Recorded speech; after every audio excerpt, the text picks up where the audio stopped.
Hi everyone and welcome back to PaletteMAS. Today we're going to do a follow-up to a video I did where I talked about all the eyeshadow palettes that I did not want in 2024, that I was happy I didn't purchase, and that frankly I just didn't feel were a good fit for me. Today, however, we're going to talk about all the eyeshadow palettes I really wanted, and a lot of them I actually still do, but for one reason or another I am choosing to resist the urge and the temptation to purchase them. So if you want to see what eyeshadow palettes I am still lusting after, then I hope that you will stick around and keep on watching. Rudolph, my dear, the forecast ain't clear, so will you please light Well, hello there. I hope that you guys are all having a great day. I am doing another eyeshadow palette chatty video today. I just used a really fantastic palette that you guys probably have already seen, but I have the Blend Bunnies Sugar and Grunge palette on my eyes, and I just like this look so much. I decided to film another video with it. And here we are for a chatty eyeshadow palette video. This one is an exciting one. I just hope I don't talk myself into anything as I go through these eyeshadow palettes. But before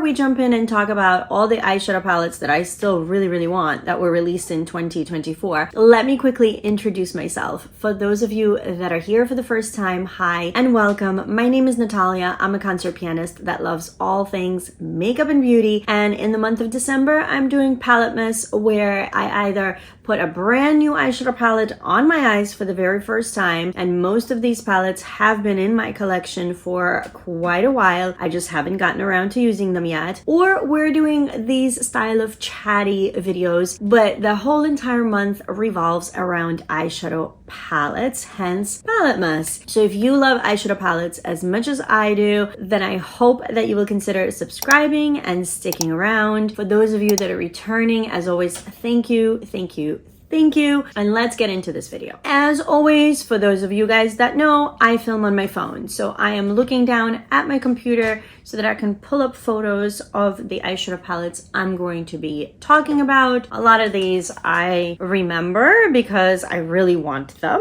but it still is helpful to have a visual picture in front of me as I chat with you guys. So I hope that you don't mind that I am not looking into the camera all the time. Also, it is raining non-stop in New York today, hence the noise. You will hear the water droplets on my air conditioner and windowsill outside. There's nothing I can do about that. I am so sorry. If I want to film enough videos to fill as much of December as possible, I'm just gonna have to roll with the punches, and bad weather is one of those punches. All right, we are going to just jump straight in no particular order. This is just how I wrote it down. I had this idea to just write down a whole bunch of eyeshadow palettes that I either really wanted but didn't end up getting in 2024, or I didn't even want at all. So that video I've already done, and today we are going to talk about the ones that I really like and still really want, and hopefully will not buy. Let's talk about Glaminatrix. Glaminatrix is a brand that I have wanted to try since they came out with, what was that palette called? Was it like You Beauty? I still visually remember what it looks like. I just can't remember the name of it. If I find a picture of it, I will pop it on the screen. There was specifically, I think, one eyeshadow that everybody was talking about when that palette came out, and it was either like Good Day or something. It's an Australian independent makeup brand, so I'm sure there are a lot of Australian references in the naming of their shadows and such, but I remember that palette, and I still see it sometimes in people's collection videos and go, ooh, she's still pretty. She's still pretty. But we're not talking about that right now, because we're only talking about the palettes that have released this year. With their latest launch being these little mini 6 pans. I think there are 4 of them, and I love everything about these. I love the fact that they're small. I love the packaging, that very high-end quilted, almost like handbag looking packaging. The way that their logo is placed, it just gives really classy fancy, high-end designer vibes. I really am liking the look of these palettes. I don't think I would ever get the blue one, even if I had, you know, endless financial means and endless space in my apartment and endless amount of eyes to put all of these eyeshadows on. So let's talk about the ones I really want, if I were to get any. I think the neutrals and the greens is kind of a given because I love my neutrals, I love my greens. And lately, today being case in point, I really have been pulled towards burgundies, even certain types of pinks, probably like more mauvey pinks. And it's been something I've noticed about myself for the past few months. I tend to really like those colors. It looks like Elegant Eyes is the neutral one. Entrancing Eyes, they have a red heart next to. I'm assuming that is the more burgundy pinky one. Exquisite Eyes is the green one, and Elevated Eyes is the blue one. I mean, listen, if somebody were to gift me all four, I'll even take the blue one. I think these are stunning. Absolutely stunning. And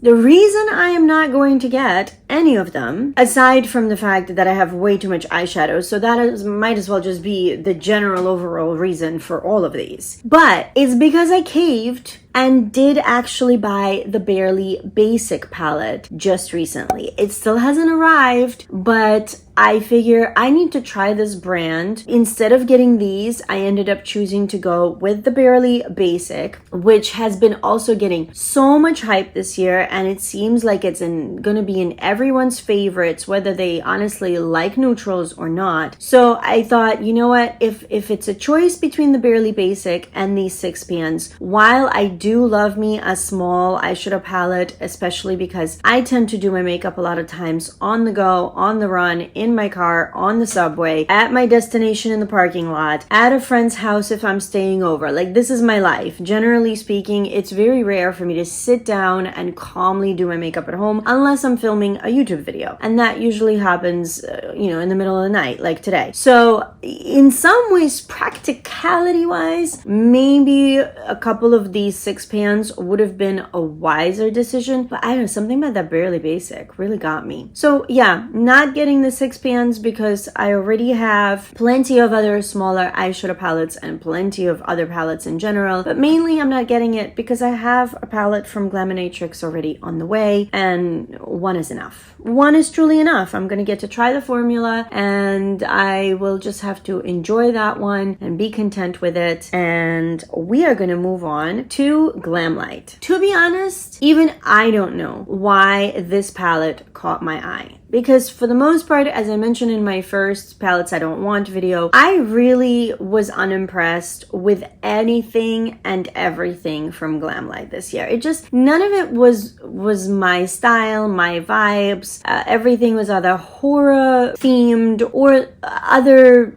collabs and franchises that I just could care less about. Like, I don't drink Coca-Cola all that much, maybe once every 7 years. I really don't care about Twinkies and whatever else that they've been doing. But for some reason, the Betty Boop palette caught my attention. I think it's because it was one of the few palettes that people that reviewed Glamlight on YouTube, because I'm not on TikTok, and from my understanding is Glamlight has switched over primarily to advertising and selling on TikTok. So I don't actually know how the other palettes have been for the most part this year, but the few creators that I watch on the regular that do still review Glamlight, they really were singling out the Betty Boop for the quality. And I guess like the cuteness, the Betty Boop, I mean, yes, of course, I grew up with Betty Boop, and I feel like Betty Boop stuff has been really, really popular the past few years. So I don't know, something about like the glamour of some of the sparkly shades and me hearing about the quality so much kind of got me. But I don't wear reds in this extent. I mean, yeah, okay, nowadays burgundy's a bit, so maybe there's a few pinks and burgundies in here, but I'm looking at the picture and I see at least 4 or 5 reds out of this 15 pan palette. So I don't know what I was thinking. I don't know why I thought this Betty Boop palette would somehow do anything beneficial to my collection. I did come to my senses, and this almost by now could be moved to my first video of just palettes I don't want, but I just thought I'd be be honest with you guys and let you know that, like, this is a palette I seriously considered. And not even that long ago. Like, I even considered it during their Black Friday sale because this palette was on sale. What I considered even more was getting the Betty Boop handheld mirror, because I don't have a single handheld mirror and I've heard good things about the Glamlight ones. And I was like, ooh, let me get the mirror and the palette to match. And I think there was like a bag that I was gonna get and gift to somebody who loves Betty Boop. And I was like, let me combine all of that, you know, because of the shipping and this and that. And I could use this as a gift and I could keep this for myself. And then finally, I just woke up and I was like, girl, you don't have the finances right now for more important things. Why? Why are we considering Betty Boop stuff? We're not doing it. So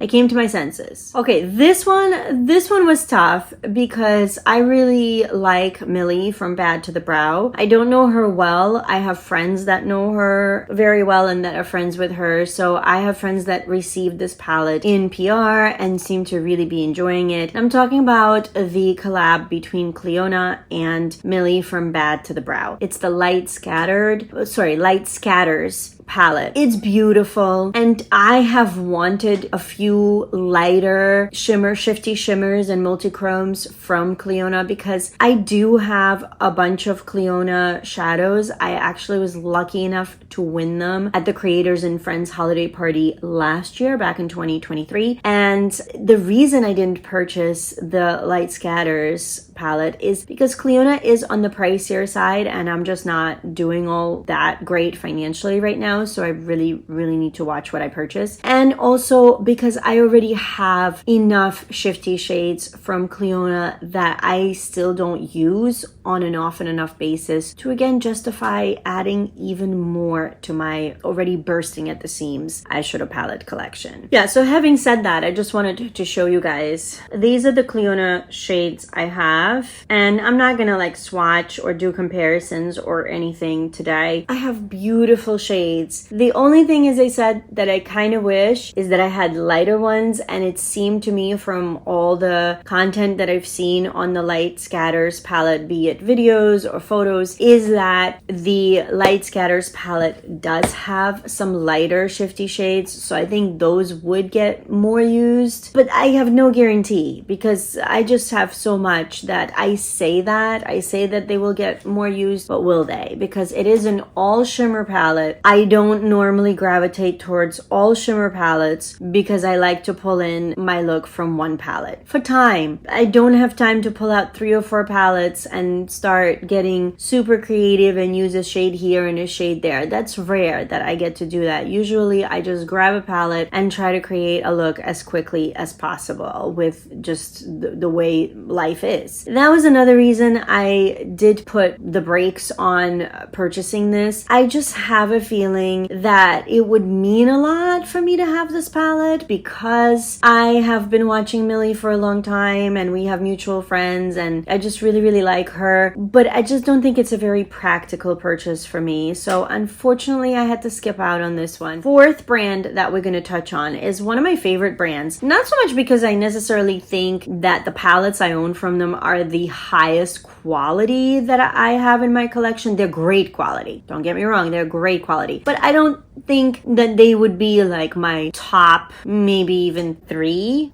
But I just love the aesthetic of the brand. And I love that the owners are super kind, even to somebody like me. Anytime I post anything, they always comment and thank. And it seems like the brand is just a very kind and caring and giving brand. And the themes are always spot on. The designs are impeccable. The imprints are beautiful. The color stories are really lovely. Just the overall aesthetic of the brand is something I have always been drawn to. I've known about Nomad Cosmetics for many years, and I've been purchasing from them for quite a few years. I don't have every eyeshadow palette from them by far. And this year was no exception. I actually only purchased one palette from them, which you guys saw. I already tried that on during PaletteMAS, and that was the Chicago Speakeasy. However, I loved pretty much all of the palettes that they released this year. I wish I could have every single one. The Polar Express looks beautiful, even though there are some blues and cool tones, like a gray, blue cool tones that I don't use very often. Somehow, I feel like the combination of the warm and the cool in that palette would be really, really fun to play with. It just seems like a cool girl. Like that palette just seems like it knows what it's doing. So definitely the Polar Express caught my eye. The Iceland Wild Atlantic Way, I really love greens. So that one for sure, when it came out at the beginning of 2024, I was oohing and eyeing over that one. And I just had to stop myself because I already knew I have several Nomad palettes that I haven't even tried yet. So how can I possibly continue to add more to an existing collection that's not being utilized? And I think that's really the main reason I have not purchased from Nomad so much this year. Is I just felt so guilty and so ashamed that I still have palettes, beautiful palettes from Nomad, sitting around and crying, screaming, please use me. Hi, I'm here. And because they're so beautiful, I open them and I look at them and I admire them, and then I look at those gorgeous imprints and I'm like, not today. I'm changing that. You guys saw that I put one of my unused Nomad palettes in my top winter picks for this year. And I already tried the Chicago Speakeasy earlier this month and loved it. It has been one of my favorite palettes. It makes it harder for me to resist Nomad in general because I do tend to really love their palettes, but I just have to slow down for now. The two that I really wanted, and I almost pulled the trigger on, and they were in my shopping cart for weeks, especially when they were offering a discounted bundle, was the Haunted Europe and Ghost Town USA. I have wanted both of those palettes since they initially came out. Haunted Europe, I loved the theming because it was all about like European fairy tales, which I grew up with. The Grimm's Brothers, Hans Christian, all of the ones that don't necessarily have a happy ending but have a message. That's what I grew up on. And then I came to the US and realized that here everything's been Disneyfied. But anyway, Haunted Europe really spoke to my soul. Like that was my nostalgia moment. You know how like all these collabs get us because we remember our childhoods? Haunted Europe was my nostalgia moment for sure. And it took everything in me not to purchase that palette multiple times. And Ghost Town USA, I can't say I have as strong of an attachment because I don't know maybe US history quite as well, even though I've lived here since I was a kid. I still feel like my soul is more Russian than it is American, even though I'm definitely very Americanized. So like I don't necessarily have as strong of an attachment to the theme of Ghost Town USA, but the color story is gorgeous. And I've heard so many great reviews on that palette that every time I see it, I'm still like, I want you. But I kept holding back because even with the discount, I think for those two palettes, you know, by the time you figure everything in, the tax, the shipping, the whatnot, it's, you know, it's two palettes. It would have been almost $100. So I did not get those. I think there were a couple of other. Oh, there was the Fuji Lakes, the Fuji 5 Lakes. That's another beautiful one too. I think the outer packaging of that one though is getting to me even more than what's inside the palette. I think the fact that I don't really use bright reds or bright yellows very often, and then the rest of the shades are like some blues and whatnot. So the color story is something I could skip on, and that's how I ended up talking myself out of that one. But that outer packaging is beautiful. But we all know that we're trying not to buy makeup for the outer packaging, so Fuji 5 Lakes is something I'm holding out on. A Viseart palette. They just released recently this gorgeous, is it Serenus Étendue? It's beautiful. This is a palette that if it ever in the future goes on a big sale, I probably won't be able to resist. It looks absolutely stunning. I don't have a lot of Viseart. I had their very first original all matte palette years and years and years ago, and I just did not reach for it. I don't know why. I just didn't. Maybe because it was all matte. And then I have two little minis. I have a quad that I got in a beautiful Beautylish Lucky Bag. And then I have a 6-pan, an old one that I don't think they've been making for many years. I'm just worried that if I get this palette, I'm going to either be underwhelmed by it, or again, for some reason, I'm gonna forget that I have it, as tends to be the case with all of my other few Viseart palettes that I either own or used to own. So I don't know, I just got scared and backed out because I know my history with Viseart. But this is one I don't promise that I will never purchase, because every time I see it, like I see pictures of it, I still look at it and go, wow, that looks really, really beautiful. And it has so many neutral blending out mattes that would be perfect for somebody like me who's of a lighter complexion. The one downside to that palette is I don't see any dark mattes. I feel like there are only, I think, 4 mattes in total out of the 12. And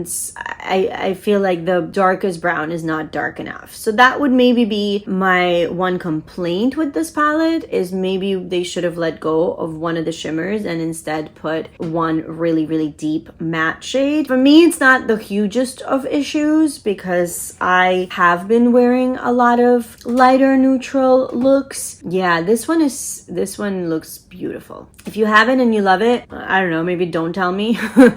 I'm kidding, of course, but yeah, I'm trying to resist to this one. So far, so good. Let's hope it stays that way. A brand that I have wanted to try ever since they released their first viral eyeshadow palette is Cosmic Beauty, or Cosmic Brushes. I can't remember what their very first viral palette was called. Was it the Serenity palette? That kind of rings a bell. I've always been fascinated with this brand. They've been around now for a few years. I don't know why I haven't pulled the trigger. I think because the palettes are on the larger side. I think most of them have 20 pans. And because I know I have so many unused or barely used palettes, I just feel a little bit guilty adding that many shades in one go. Plus, it's a UK brand, and even though they are semi-affordable, I probably would prefer in that case to buy multiple palettes that have been tugging at my heartstrings all at once. And then that means I'm not just adding 20 eyeshadow pans to my already exorbitant collection, but 40 or 60, depending on how many palettes we're talking about here. So I don't know. Somehow I've managed to resist this brand for this long, even though it hasn't been easy. I have to say, it has not been easy. The 3 palettes that this year were released and that I would have jumped on if funds were unlimited and if I didn't mind the fact that I'm already overflowing with eyeshadow. The Undergrowth palette, I've heard people say, well, it's an even more versatile and almost better version of the Natasha Denona Yucca palette. So that helped me actually resist, because I'm like, well, but I have the Yucca palette and I don't even use it enough to add more similar shades. Granted, I have a feeling the shimmers in the Undergrowth palette are probably much more sparkly, probably multiple formulas. So yes, there's, I'm sure, more versatility, more variety, but the Yucca palette is beautiful and I don't give it enough love. So who am I over here thinking that I should be adding another similar color story just because it might be even better? Like, this is good. This is great. I don't need to try every single eyeshadow palette continuously looking for the bigger, better thing. And then there was the neutrals and the cooltrals. I'm gonna put up pictures of both of them. Both are beautiful. I wanted both. I can't even choose one over the other, to be honest. I think they're both beautiful. Maybe in some ways the cooltrals actually spoke to me more, probably because I've been into burgundies and a little bit of pink, and then there's some gray and blue in there. I haven't been wearing a lot of those colors, but I feel like just in general the trends have been more cooler toned the past year or two. So I think that's why I was leaning towards that palette, but the neutrals is stunning as well. But I have beautiful palettes. That's what I keep telling myself. You have beautiful palettes, so many of them. Do not get enough love. Do not add any more, because that means the palettes you already have are going to get even less less love. So that is my reasoning. Maybe if this was my full-time job and I was over here trying 4 different looks a day, then I could talk myself into this. Although I don't think my eyes would survive that. We've discovered just how sensitive apparently they are, where on like day 5 of my PaletteMAS, I already got a sty or an eye infection. So I don't know. I mean, some of these ladies that are doing multiple looks per day must have incredible eyes that are made of steel. Let me know, have you guys tried Cosmic brushes? What would you compare the formula to? Is it really worth all the hype, or is it just another really, really good indie makeup brand? And if I have a few palettes from other brands, then I'm good and I don't have to sit here and have FOMO. I'd love to know. I'd love to know more people's opinions on Cosmic brushes. Cosmic Beauty, Cosmic whatever. Speaking of brands that I'm having FOMO over that I have never tried, the 7th brand that I really wanted to try this year and had a couple of palettes that caught my attention was Fantasy Cosmetica. There's been multiple palettes that have caught my eye. One of them being the Enchanted Autumn palette that they did as a collab with Amanda from Makeup Just for Fun. I met Amanda last year in Vegas, and even though it was all very brief because it was just at the Creators and Friends holiday party, and then we hung out a little bit afterwards at the after party. Amanda's one of those people that you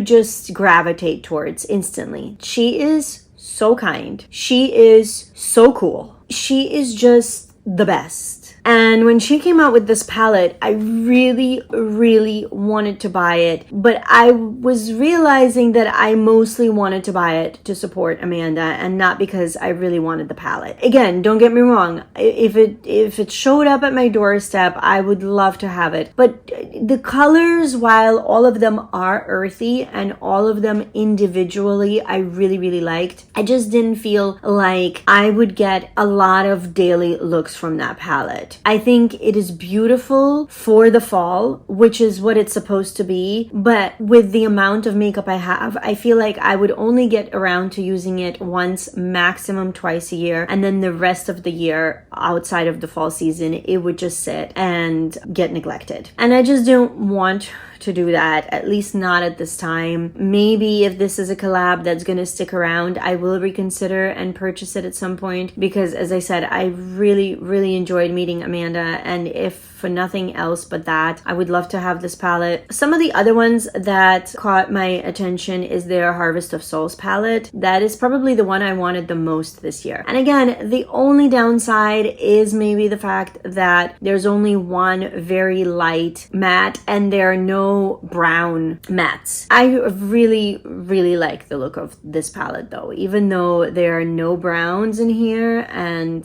I kind of like my browns at the moment. I feel like I would still find ways to create some really pretty looks with that one. So that one I considered, and because it is 16 pans of yet more gorgeous eyeshadows that I'm probably not going to use enough, I skipped out on it. But in general, Fantasy Cosmetica is a brand I really would love to try. Almost any of their palettes, except for maybe the really, really dark ones, have been calling out to me in the past few years. This year, the two that spoke to me the most for different reasons were the Harvest of Souls and Amanda's collab, the Enchanted Autumn. So if you have either one, give me your thoughts in case in the future I do change my mind and eventually try Fantasy Cosmetica. Let's talk about a brand that I rediscovered this year. And I say rediscovered because Unearthly Cosmetics used to be Alien Cosmetics, and I did have one of their palettes back in those days, and it was just okay. So I stayed back from Unearthly until it was pretty clear to me that, yeah, they must be doing something right. The majority of reviews I hear on Unearthly, and I am now joining in on that because I've tried now 2 of their palettes this year. Unearthly is doing some good things. Because I tried Sorcerer's Smoke, I think back in September or October for the first time, so like way before PaletteMAS, and because I already was in love with with that palette and could not put it down. I have been more aware of what Unearthly is doing. One of the palettes I have always been drawn to, and now they've expanded and reformulated it, is the Not Normal palette. I really want that palette. The reason I'm not getting anything else from Unearthly is because I have 4 eyeshadow palettes from them. And really, that should be enough. That should be more than enough for anybody. Like, who do I think I am that I suddenly need their entire catalog of eyeshadow palettes? I'm not a professional YouTuber. I don't make money off of this. I am trying to be more responsible. So I resisted the Not Normal palette, even though I really want that one. And the Gargoyle palette. The Gargoyle palette seems to be like one of those cool girl palettes that I want to come on board with, because there are so many of these really grungy, really dark, deep blue, purple, gray color stories that are coming out from all the indie brands this year. And I talked about a bunch of them in my part 1 of this, where I said, like, they're too dark, they're too dark, they're too dark. I don't wear these colors a lot. I wish I was that girl, but I'm not. I wish I was the indie loving queen that can do all the drama and not feel self-conscious, but I'm not. I feel like the Gargoyle palette is a grungy dream for a neutral wuss like me, because it has both. It has enough neutrals where on my I'm scared I'm not gonna fit in to society days, I can wear a simple eye look, and then on my I'm gonna be a badass today and not care what anybody thinks, I can do something bold and creative and cool. Gargoyle palette is one I'm also really, really tempted by. 10th and final brand, and really it's one palette that the brand released that almost got me this year. It's Danessa Myricks. It's that Freedom palette. It's the fact that individually those shades all look gorgeous, but I mainly just loved the concept. And I have to say, if that palette was a combination of mattes and shimmers where I could rearrange them and take a 6-pan with me on the go of Danessa's gorgeous shimmer formulas and some mattes to make sure I can create cohesive looks, that palette would have been mine. The only thing that is stopping me from buying that Freedom palette, aside from the fact that that sucker is like $125, is the fact that it is all shimmers, and the fact that I have the Lightwork Volume 5 that I got in my Beautylish Lucky Bag. How many times have I used it? I know I've swatched it. I think I used 1 or 2 shimmers from there, so I'm still counting that palette as virtually unused. The only problem with that one, just like with this one, is it is all shimmer, and as I've said many a time, I rarely do that, so I have no business buying this Danessa Myricks palette, even though the concept of it I think is genius. I think she needs to roll with this concept and continue releasing more of these palettes, but make them more basic consumer friendly, because right now it's artistic, yes, it's editorial, absolutely. I'm hoping that makeup artists all over the world are grabbing this palette and using the heck out of it. I just know I'm not gonna get enough use out of it to justify $125 price tag, but do I want it? Yeah, I want it. Why? Because it's stunning. It's stunning and it's genius. And we need more of these transformer palettes where we can take things to go and create things. And I love that it's the big palette that then condenses into a small one, where you don't have to pull out all of your single eyeshadow. That's what I want. I want a palette that I can create multiple 6-pans with, combo of mattes and shimmers that will save me the trouble of having to pull out all of my singles,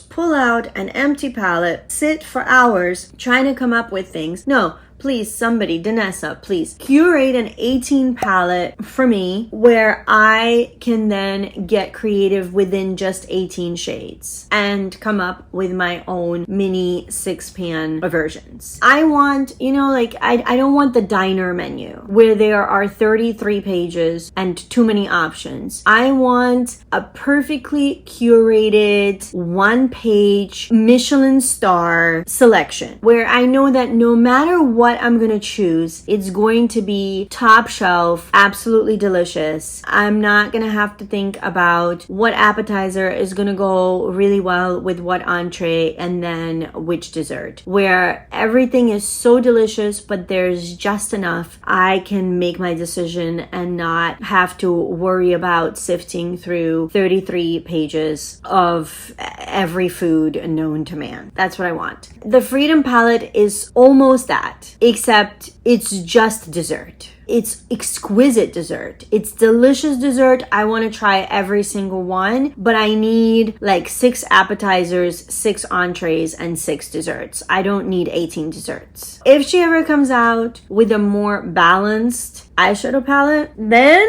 I have a feeling it's not going to be a palette I really wanted but resisted. It's going to be a palette I really, really wanted, and here it is in my hands. Vanessa, I think, did an incredible job with her Freedom palette, but for me personally, it's just not the right fit. And that, I believe, was my 10th and final brand, and I haven't counted how many eyeshadow palettes are in here, but it's more than 10 clearly. I would love to hear what eyeshadow palettes are still on your wish list. What eyeshadow palettes are you still drooling over? Let me know. Let's chat and drool over these palettes together and hopefully talk ourselves and each other out of them so that we can save some money, use the makeup that we already have. And I hope that this was fun for you guys and it was fun for me. I'm glad that even though I've just went through all the palettes that I still really want, I'm not over here like adding to cart as I film. I'm still okay. As I've mentioned, I think if some of these go on a super sale, then I don't promise that I'm going to be as good. But right now I feel good just talking about them and just admiring them from afar, enjoying the fact that other people get to have these pretty shiny things in their collections. I would love to hear your thoughts. Do you have any of these? How are you enjoying them? Are you using them enough? Do you have any regrets? Let's talk about it all. It's always so fun to interact with all of you guys. Thank you as always so much for watching. I'm sure this is another long one. These chatty ones always are. I so much appreciate you being here. Please subscribe if you haven't already. Other than that, I hope that you guys are all continuing to stay safe and healthy. Take care of yourselves and those around you, and I cannot wait to see you in my next video.